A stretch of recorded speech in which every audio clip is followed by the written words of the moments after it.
Allô? Oui. Philippe, c'est moi, j'arrive déjà. Je serai là dans 5 minutes. Bien. Marmonna Monique et jeta négligemment son téléphone dans son sac. La femme regarda sa montre et poussa un soupir, elle était en retard pour son rendez-vous avec le client de 30 minutes. Les embouteillages étaient un phénomène invincible dans une grande ville. Monique prit rapidement son sac et son dossier de documents et sortit précipitamment de la voiture. Tout à coup, son dossier de documents tomba de ses mains et, quand Monique se pencha pour le ramasser, elle remarqua la voiture de son mari garée sur le parking. Confondre la Toyota de son mari avec une autre voiture était impossible.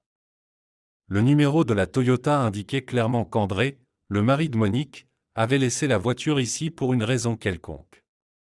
La femme était perplexe et, prenant son téléphone, elle appela son mari qui était en voyage d'affaires depuis une semaine. André était injoignable. Alors, toujours dans la confusion, Monique entra dans l'immeuble et appela l'ascenseur. Elle n'avait pas le temps de comprendre ce qui se passait. Elle devait conclure un contrat exclusif avec le client pour la vente d'un appartement de luxe en ville, et cette réunion d'affaires était une priorité pour elle. Pour la première fois en de nombreuses années de travail en tant qu'agent immobilier, Monique avait obtenu une commande aussi lucrative et prometteuse, car après la vente de l'appartement de luxe, elle devrait trouver une maison de campagne respectable pour Philippe. Monique sortit de l'ascenseur et vit un jeune homme sympathique qui lui sourit et la salua. C'était Philippe. Il accompagna la femme jusqu'à l'appartement et commença à parler de la façon dont sa maison de rêve devrait être. Ensuite, la femme prit des photos de l'appartement et discuta de tous les détails et subtilités avec Philippe, après quoi ils signèrent le contrat. « Je me mets entre vos mains expertes, » dit Philippe d'une voix approuvante en ouvrant la porte pour Monique. « Votre approche du travail suscite chez moi une admiration sincère. Merci. J'espère que le résultat de ce travail ne tardera pas à se faire sentir. » Philippe a suivi Monique pour l'accompagner jusqu'à l'ascenseur. La femme a appelé l'ascenseur et a soudain vu que son mari sortait de l'appartement voisin en compagnie d'une jeune femme enceinte. Monique était stupéfaite, elle fixait son mari d'un regard perçant. Elle était sans voix, mais André a trouvé assez de mots pour la réprimander et l'accuser. « Ah, c'est donc ce que tu fais quand je suis en voyage? Tu traînes avec des mecs inconnus n'importe où. » André savait que Monique ne travaillait que dans l'immobilier rural et n'avait jamais travaillé sur des propriétés en ville, donc il n'avait aucun doute sur ses soupçons. Quoi? Monique était encore plus choquée. Voilà à quoi sert ton travail. Maintenant je comprends pourquoi tu te dépêches autant d'y aller. Tu as peut-être eu le temps de le ramener à la maison pendant mon absence? Philippe ne pouvait pas écouter les accusations révoltantes d'André contre Monique. À ce moment-là, il ne voulait désespérément qu'une seule chose, mettre ce type effronté, narcissique et hypocrite à sa place. Mais rassemblant sa volonté, il se retint de le faire. Je vous conseille de vous calmer immédiatement. Ne pensez-vous pas que vous vous permettez un peu trop? Philippe a vu l'état de Monique, qui était prête à éclater en sanglots à tout moment. Il a involontairement touché son épaule tremblante et l'a ramenée dans l'appartement pour qu'elle se calme un peu et reprenne ses esprits. Monique s'est assise silencieusement sur une chaise et a mis sa main sur sa bouche pour retenir les sanglots qui voulaient sortir. Philippe lui a apporté un verre d'eau et elle a pris une gorgée, après quoi elle a pu reprendre son souffle. Quelques minutes plus tard, Philippe et Monique étaient assis à la table de la cuisine, buvant du thé et discutant. « Peut-être que je vais dire quelque chose de banal maintenant, » commença prudemment Philippe, « mais cet homme ne mérite pas tes larmes et tes souffrances. Il ne m'a jamais inspiré confiance. » Vous parlez comme si vous l'aviez vu plusieurs fois, dit Monique, étonnée. En vérité, c'est comme ça. Il rend souvent visite à ma voisine célibataire. Ça fait déjà quelques années, exactement. Parfois il disparaît pendant plusieurs semaines, puis réapparaît. Monique, puis-je vous poser une question? Oui, bien sûr. Avez-vous des enfants? Non. Tant mieux, murmura Philippe avec un sens caché et remplit à nouveau la tasse de Monique. Et cela fait combien de temps que vous êtes mariés? Ne pensez pas que je me mêle de vos affaires de famille. Si vous ne voulez pas répondre, vous n'êtes pas obligé. 10 ans, répondit la femme avec amertume et colère. Waouh, c'est une période décente. Parfois, vous vivez à côté d'une personne pendant des décennies sans savoir de quoi elle est capable. C'est la prose de la vie. Oui, vous avez raison.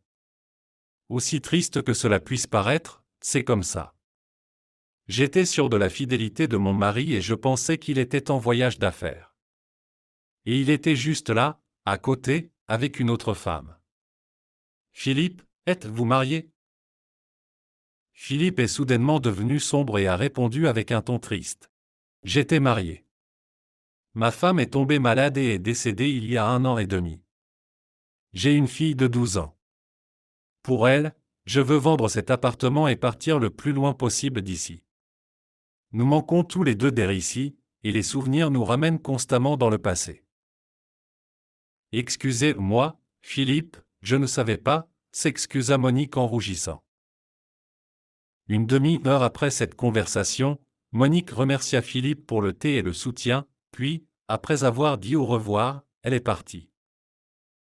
Les rues de la ville étaient à nouveau bloquées. Monique était assise au volant et pensait à quel point la vie était étonnante et imprévisible. Elle a découvert l'infidélité de son mari et a appris qu'il moniquait probablement devenir père bientôt. Oui, ça lui faisait toujours mal et c'était offensant, mais l'horreur qui l'avait envahi s'était dissipée. Monique pensait également à Philippe et souriait involontairement. Elle n'avait jamais été aussi ouverte avec un client au travail et avait toujours gardé ses distances, mais cette fois quelque chose ne moniquait pas. Elle et Philippe parlaient comme s'ils se connaissaient depuis des décennies. Monique pouvait rarement se confier à quelqu'un et s'ouvrir à lui aussi rapidement. Elle pensait que cette conversation chaleureuse était aussi une révélation pour Philippe. Pour penser que ce jeune et beau homme élève seul une adolescente depuis 1 an et demi. Et comment il s'était battu pour elle aujourd'hui contre André. Toute la nuit, Monique a passé sans dormir, elle se souvenait des événements de la journée précédente et réfléchissait à la manière de se comporter avec son mari à l'avenir. Car il était tout à fait possible que Monique le rencontre à nouveau dans le hall ou dans la cour. La femme n'était sûre que d'une chose, elle ne pourrait pas pardonner et oublier la trahison, car pour elle, la trahison était équivalente à la trahison. Monique avait raison, elle a rencontré son mari à l'ascenseur une semaine plus tard, lorsqu'elle est allée montrer un appartement à un acheteur potentiel. Mais cette fois-ci, elle s'est retenue et a fait semblant de ne pas connaître André. Monique était sûre qu'elle l'avait dépassé, laissant son mari abasourdi seul. Elle a agi de la même manière lors de leur rencontre suivante. Du coin de l'œil, Monique voyait André consterné et perdu la regardant partir. L'appartement de Philippe s'est vendu rapidement. À ce moment-là, Monique s'était déjà rapprochée de cet homme gentil, éduqué, poli avec un sens de l'humour incroyable. À côté de lui, la femme oubliait son passé triste et souriait à la vie, croyant que tout s'arrangerait encore pour elle. À ce moment-là, Monique avait déjà trouvé une maison de campagne appropriée pour Philippe et sa fille Brigitte. Une fois, la femme a rencontré Brigitte, la fille de Philippe. La fille était fermée, mais un enfant assez intelligent et bien éduqué. Monique a même réussi à la faire rire, ce qui a beaucoup surpris et réjoui Philippe. Après la conclusion de l'accord d'achat de la maison de campagne, la fille a eu faim. Philippe l'a laissée avec Monique et est allé chercher le déjeuner. Il est revenu avec des sandwichs, du jus de fruits et des beignets. Brigitte a demandé à manger dans la cour, sur l'herbe, et Philippe et Monique l'ont rejoint bientôt.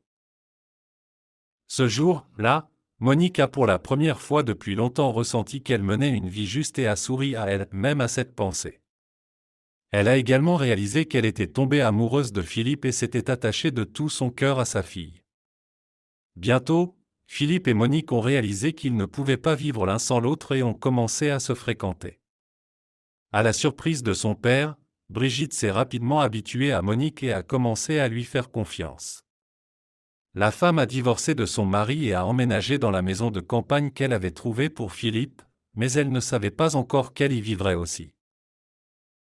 Il y a 8 mois, les amoureux se sont mariés et ont eu un fils nommé Matvey. Quand Matvey avait 1 an, Monique est allée avec lui dans une clinique privée pour un examen. Là, elle a rencontré son ex-mari de manière inattendue. André avait l'air mal en point, il avait pris du poids et blanchi. En voyant Monique, André s'est approché d'elle et a commencé une conversation désagréable pour la femme. « Bonjour, Monique. »« Bonjour », répondit la femme à contre-séure en serrant son fils contre sa poitrine. « Je te cherchais, je ne pouvais pas te trouver. On m'a dit que tu t'es marié et que tu as déménagé. »« C'est exact », a murmuré sèchement Monique, sentant que son cœur ne réagissait en rien à cette rencontre inattendue avec son ex-mari. « J'ai fait tellement d'erreurs, Monique. J'ai été tellement injuste envers toi. Si seulement je pouvais obtenir ton pardon. Cela ne sert à rien, j'ai laissé le passé derrière moi, où il appartient. Il ne faut pas se rappeler de ce qui est déjà arrivé. Je ne peux pas oublier. En te tournant le dos, j'ai gâché ma vie et je me suis retrouvé tout seul. Il s'est avéré que l'enfant qu'attendait Nicole n'était pas le mien. Elle sortait avec moi et un autre homme en même temps. Mais il l'a abandonnée, et elle a dit que j'étais le père de l'enfant, de peur de rester seul. Et moi, comme il s'est avéré, je ne peux pas avoir d'enfant. C'est ma punition pour la façon dont j'ai traité toi.